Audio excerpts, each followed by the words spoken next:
In the year 2000, I went on what I call the world tour, where I went to all the jails surrounding Las Vegas from accumulated traffic tickets that I didn't pay that turned into warrant. And North Las Vegas jail was the last place that I landed. While I was in North Las Vegas, the Lord was really on my heart.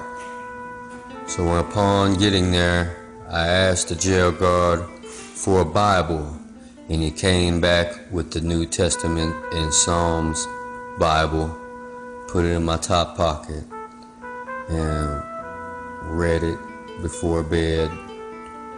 Well, one night I was reading my Bible, and then they called break time, so I went out where everybody else was and was trying to play cards with somebody, but nobody knew how to play this card game that I used to play called Casino.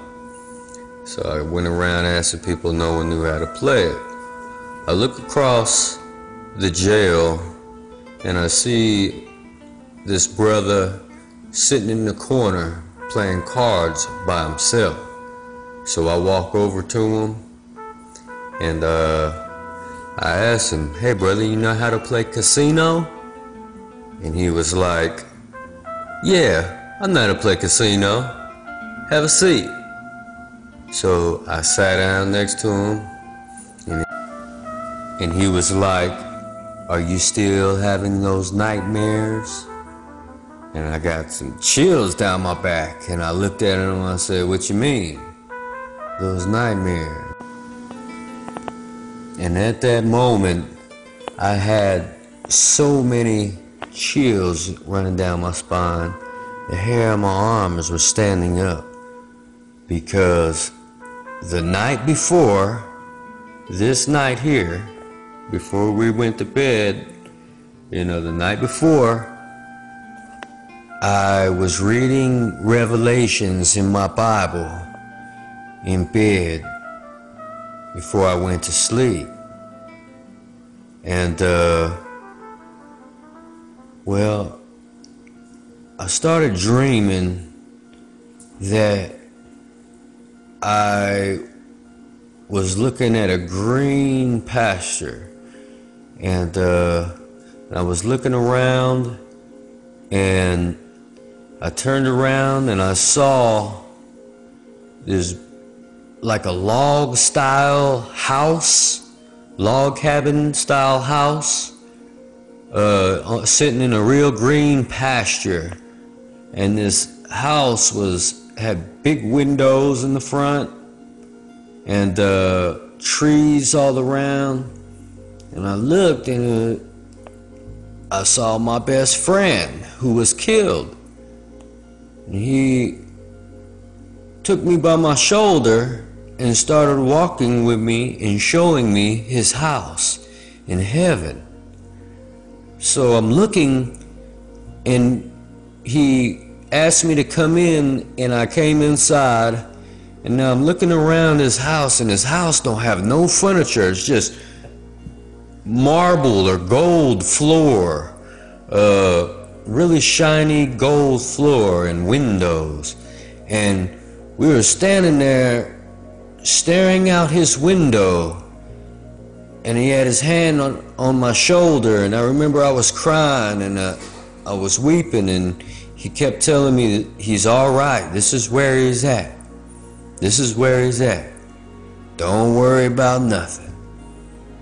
And as we were looking out the window, I could see his dogs were running back and forth out in the field, in the grass, in the prairie.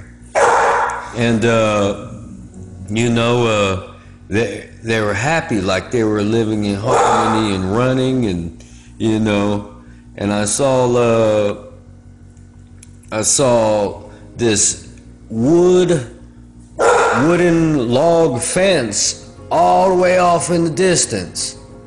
And like he had a big property, and that was the edge of his property, was the wooden log fence. And everything was so green and so beautiful, and like everything was in harmony. And I sat there and I was looking at the house with him, and was just sitting there crying.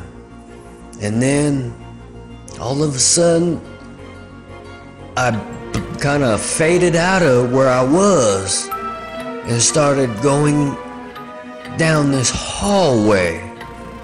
And now I'm like, where am I at? And I'm looking at this hallway, so I walk down the hallway and I see a door on the left, and it's cracked open and there's a little bit of light coming out of it.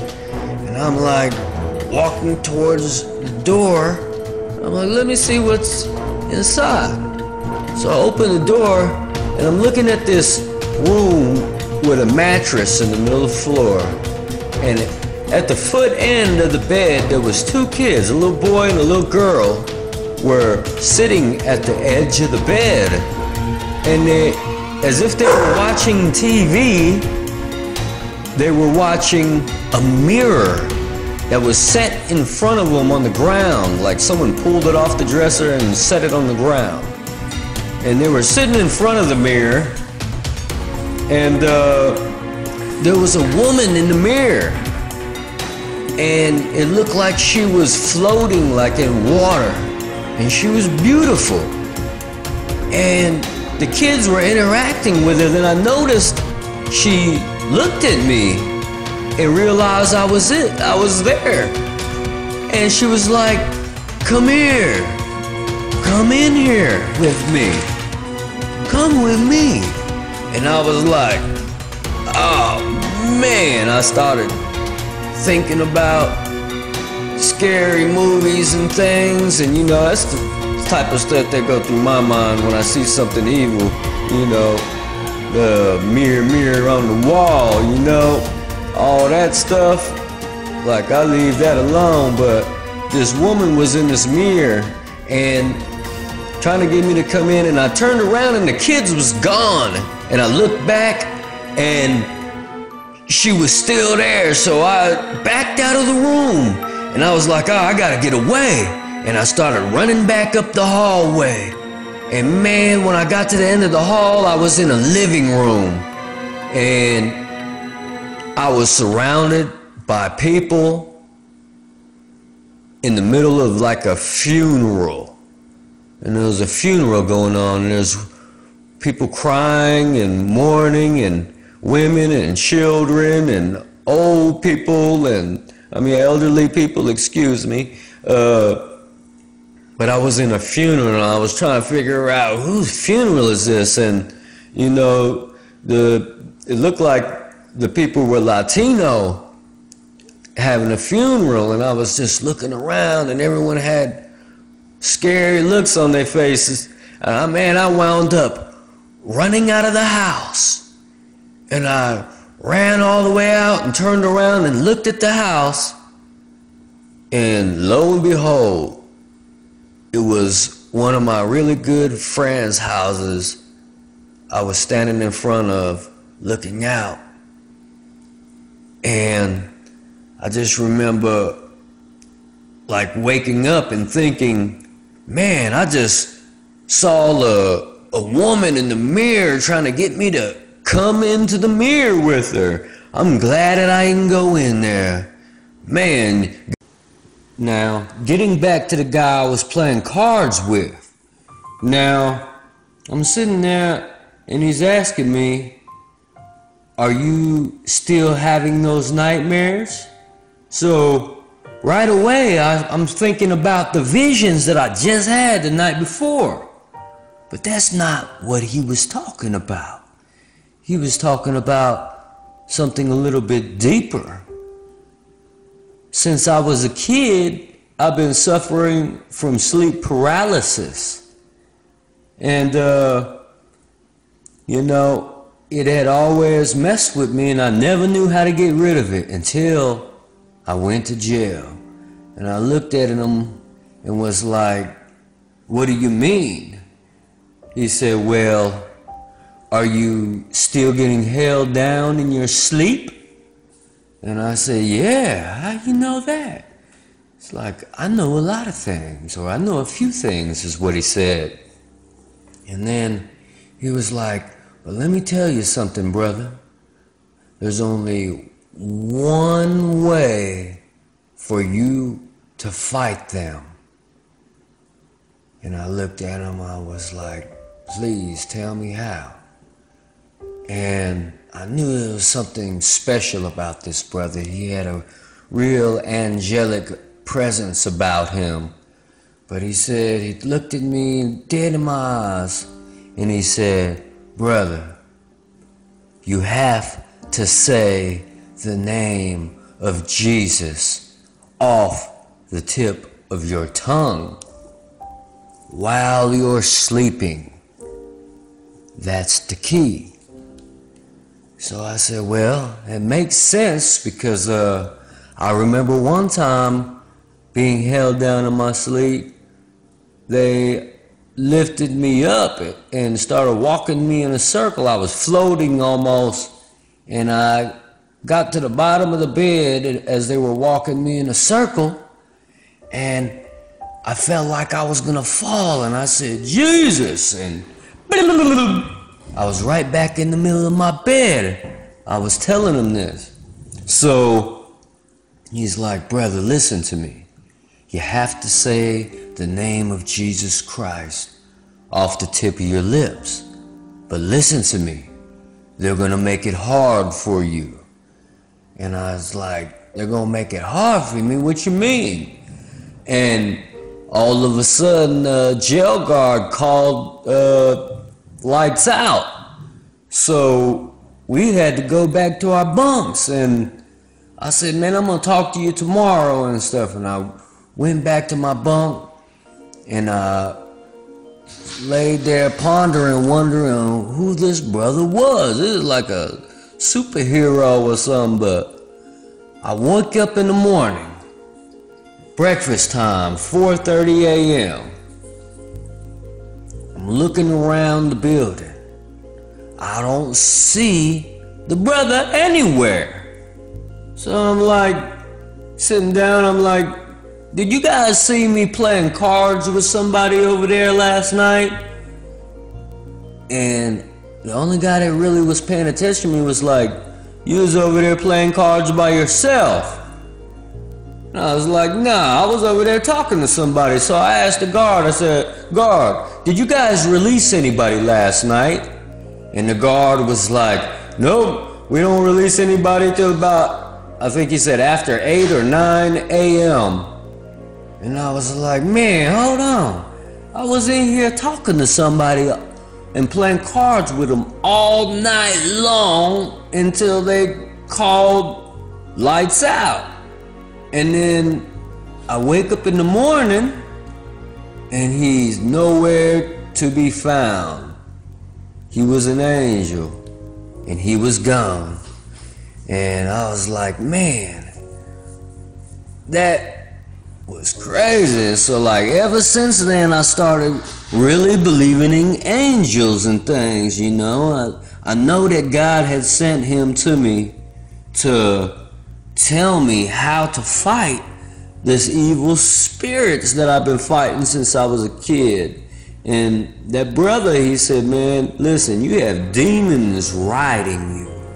And he even directed me to a person that he wanted me to go see. But long story short, I got out of jail a few weeks.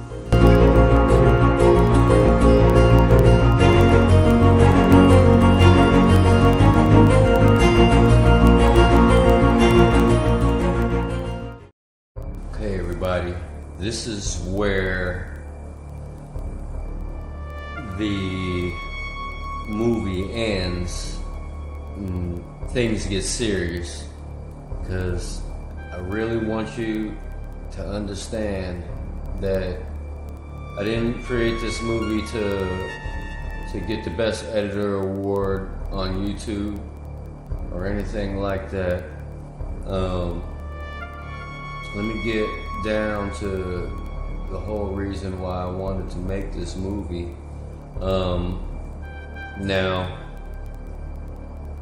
I went to jail and I had those visions, and I met a brother in there that I believe was an angel, who showed me how to fight these demons riding me. The sleep paralysis is what the medical world calls it, you know.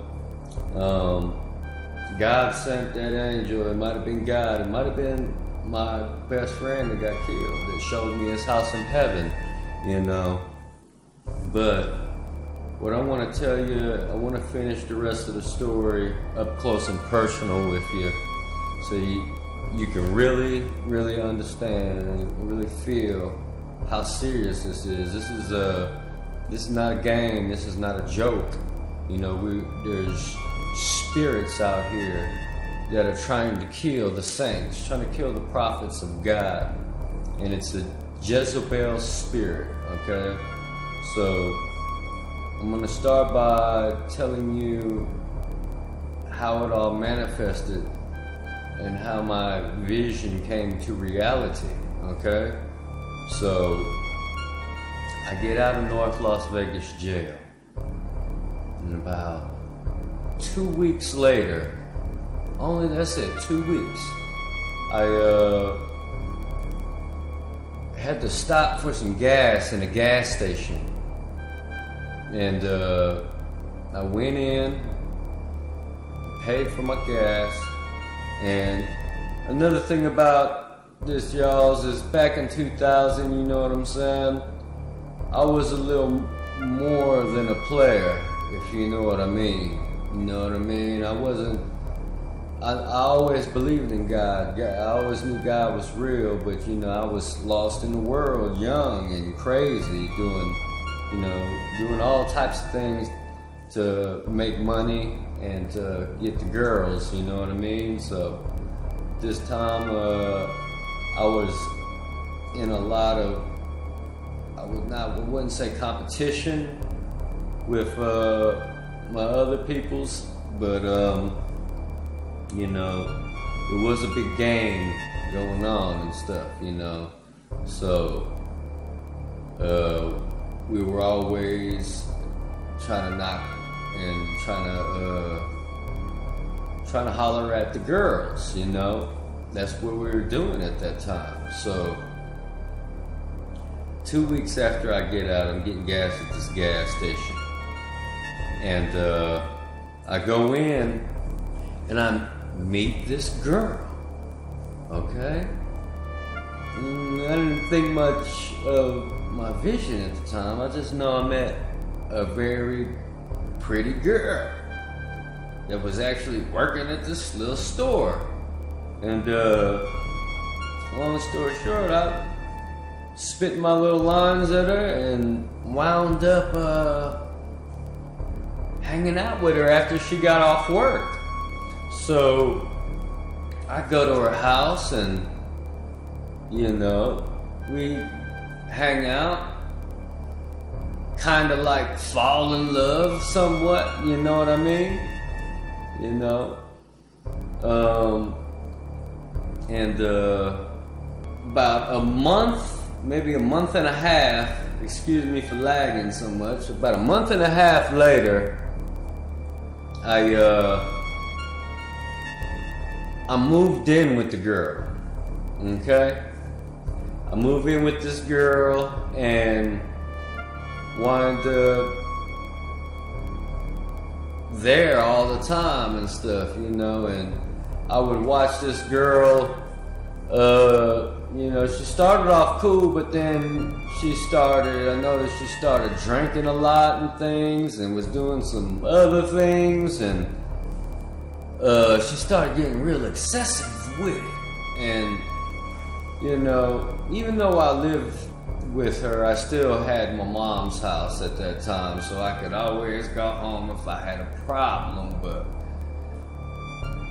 one time, I get back to her house, and I walk in, and I look around the living room, and in the kitchen, my girlfriend, I'm not even gonna give her a name, old Jezebel, I'll call her Jezebel, old Jezzy, she wasn't in the kitchen or the living room or anything, so I was like, where's my girl at? So I start walking down the hallway, okay, and her bedroom door was at the end of the hall on the left. Alright?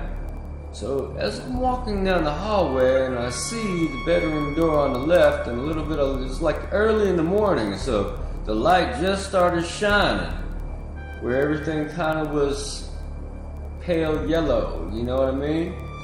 But anyway, I start walking and I see the door kind of cracked open,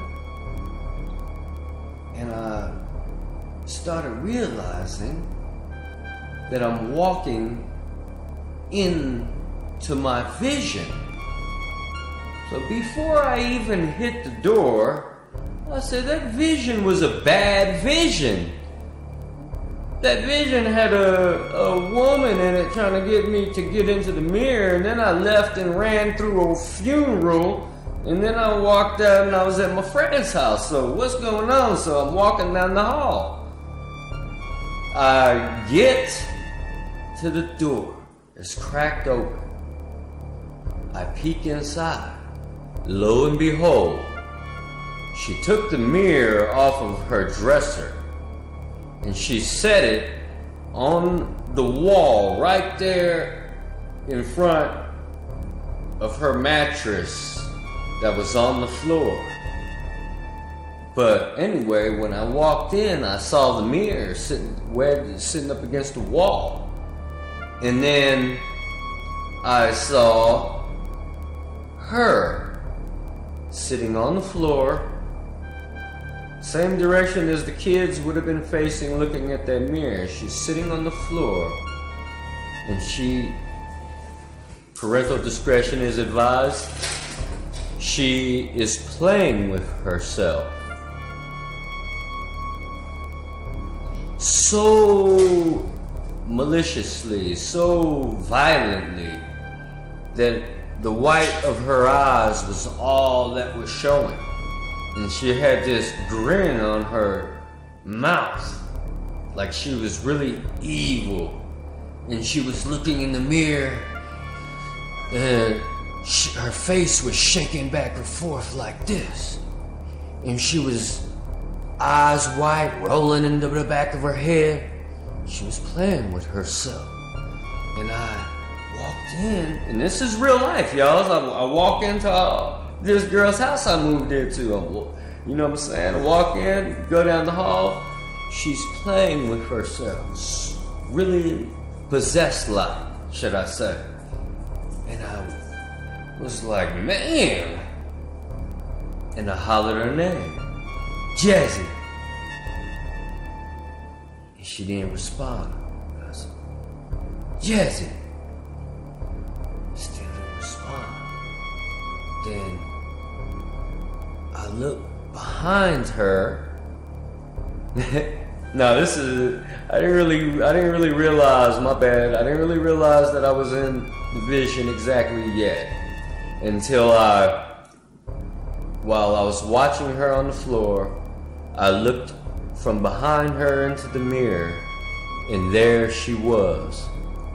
The same face, everything that was in that mirror telling me to come in here. It was her. Except for she wasn't telling me to come in. She was having sex with herself.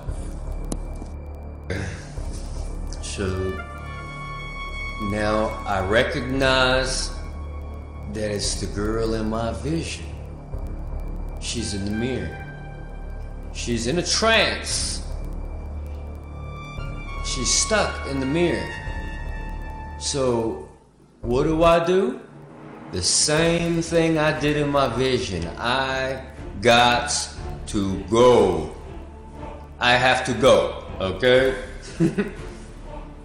I back out of the room.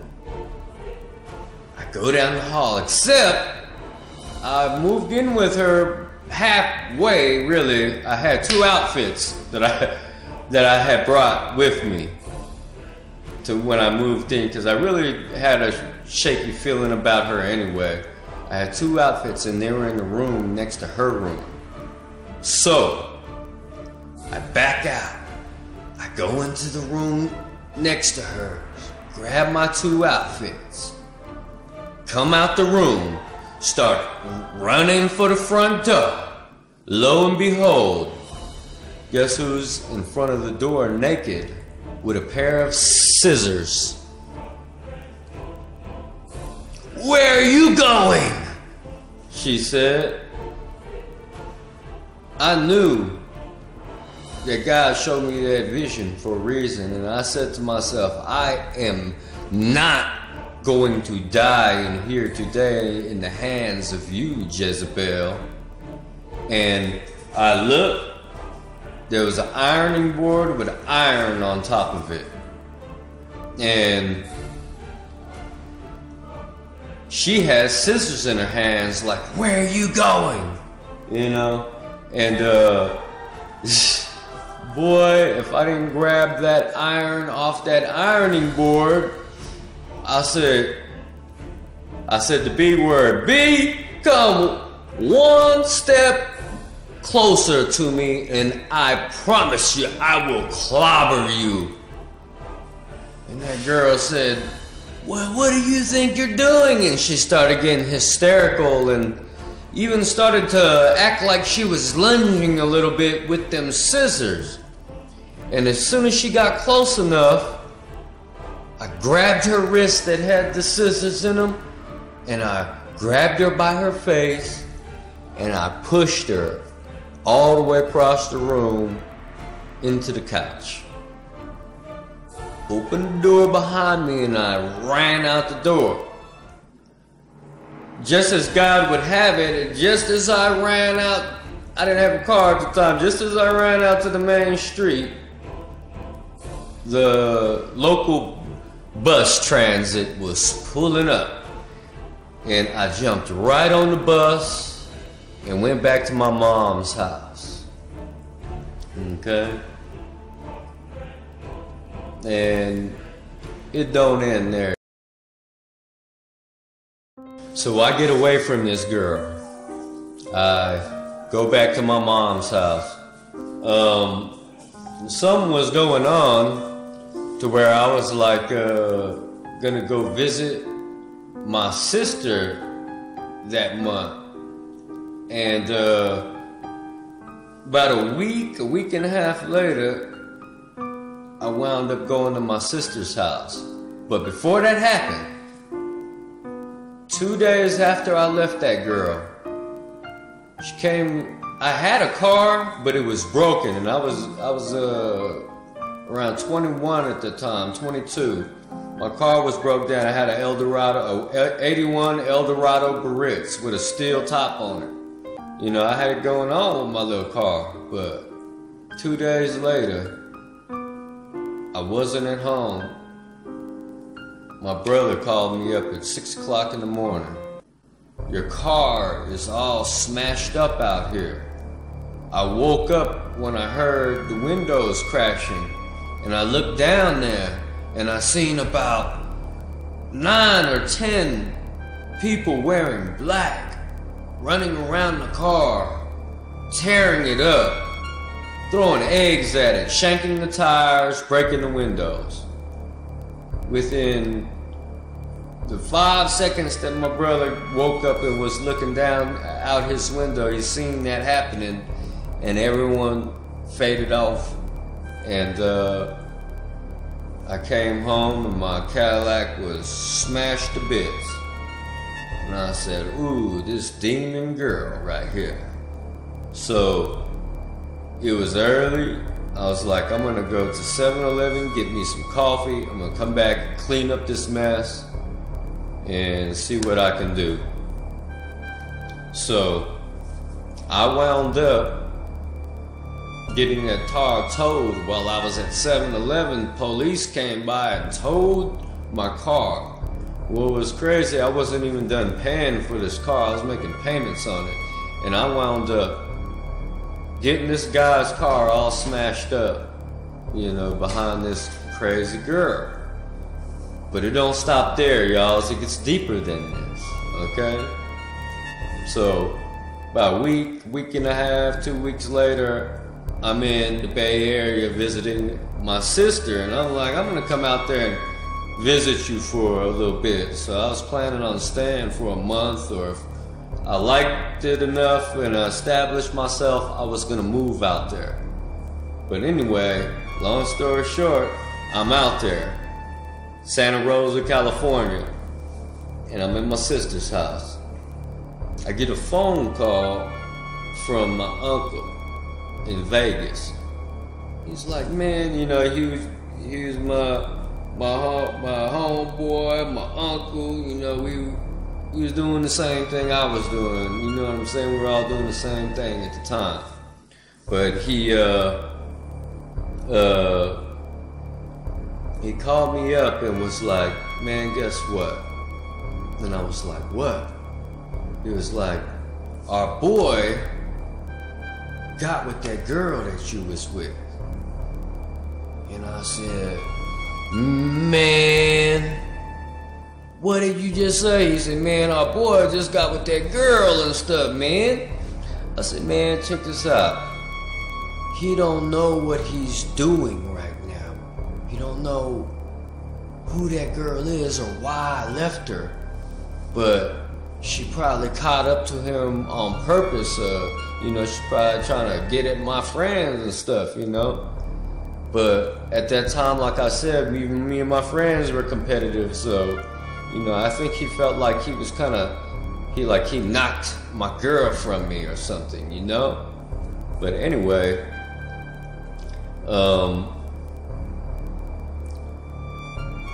he wound up getting with this girl. And I told my uncle, I said, he don't know what he's doing.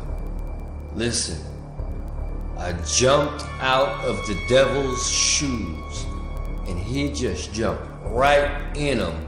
I said, I left that girl for a reason, I told my uncle. I said, I left her for a reason.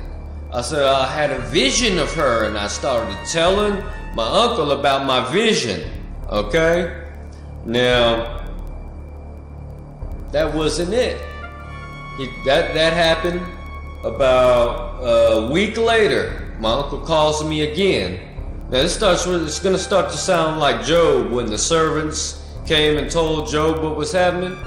Now, my uncle calls me exactly a week later. It's like, man, guess what? I was like, what's up? It's like, man, you know that girl, you know our boy, he moved in with that girl, Jesse. And I was like, nah. He was like, yeah, I told him he better stay away from her. You know, I didn't tell him everything he told me, but I told him, man, you need to stay away from her. But he didn't listen. He moved in with her. And I was like, man, for real? He was like, man, but that ain't it. Guess what? I was like, what? He was like, man, our boy's mom died. And I said, what? Man, that ain't all. Guess what? It's like, what? Our boy's dad died too. No.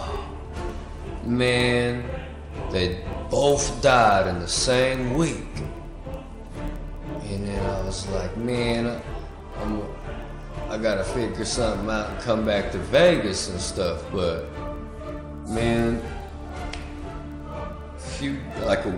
exactly another week passed by. My uncle called me up. Man, my nickname's Philly anyway, back then and stuff. It was back in the world. It was like, Philly, guess what? I was like, what now? Man, that girl stole our boy's mom's ashes. And she ran away with his mama's ashes. And I'm like, you see what I mean, man? I told you and stuff that there was something demonic about that girl, that I saw her in the mirror, and God told me to get away from her, and I did exactly what God told me after I recognized who it was. I got away from her, and then he jumped right back into the situation that I was in. But that's not it, y'all. That's not it. It's like, man, so he stole my boy's mom's ashes. He was like, man, that's not all. She's calling all our friends and she's talking mess about them and stuff, blah, blah, blah. And I'm like, nah, man. And talking about how she got him doing drugs and things and stuff with her and stuff. And I'm talking about this girl, I used to watch her drink a 40 ounce along with a big bottle of Cavassier and kill it all in like 4 hours, all of it. I didn't understand how she was doing it. Then she was also smoking weed. She was doing all these drugs that a normal person would have passed out. A normal person would have died, but this is a girl that would be like, gotta drop my daughter off at the babysitter right after she just drunk those 2 bottles and stuff. And not, you know what I'm saying, this is like, I'm just now seeing this with her in this alcohol and the drug thing. So I was like, you know, like, man, she got a demon driving her, because none of that stuff is affecting her, and she drive across town perfect, not even a swerve.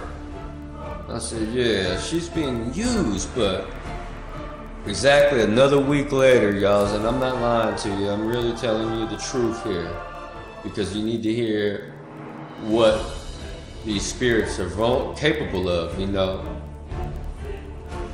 Another week let pass, and my uncle said, man, you would never believe this. I I was like, what? He said, that girl, Jessie, stabbed our boy all up and down in his back, in his chest or whatever, with a pair of scissors. The Jezebel spirit is real, y'alls. And it's not the actual Jezebel, because God said himself that she'd be ate up by dogs and crapped out on a dunghill. You know what I mean? So, you know, we really need to be aware of what we're doing and who we're dealing with and who we're sleeping with, and you know, you need to really be mindful of God, especially when it comes to visions and dreams. You know,